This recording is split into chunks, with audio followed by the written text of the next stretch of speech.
velkommen til den her podcast. I den her podcast skal jeg fortælle dig om bavianerne, og mit navn er Cecilie. Nyd det.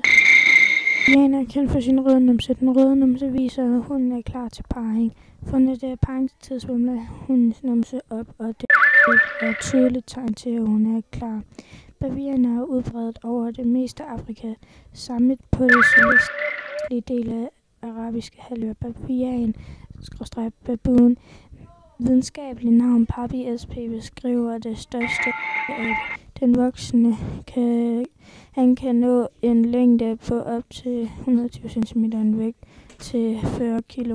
Din bavian er en ganske kærlig, venlig børn, der opfører sig uartigt. Det er således nogle kærligt drillende, men samtidig hårdt og sammenlignet titel. Dertil kan tilføjes, at bavianer adskiller sig fra de andre aber ved at leve i stammer, hierarkier og ved at være døde, kødende og mest aggressive. Familie husaberne, der lever i det vestlige og centrale Afrika. Den bliver 60-88 cm lang og dertil en hale på 43-72. Aben vejer 10-13 kg. Husaberne lever i 30 cm og farligt.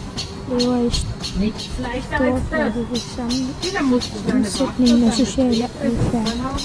Varierne fra område til område på øst og syd af Afrika.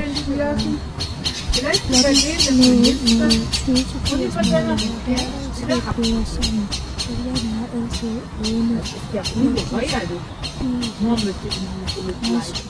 Rødder, frø, fugle, insekter, og det kan godt finde på at jage små pattedyr. Bavianer finder deres føde på savannen og på klipperne. Om aftenen søger mange grupper sammen for at sove sammen.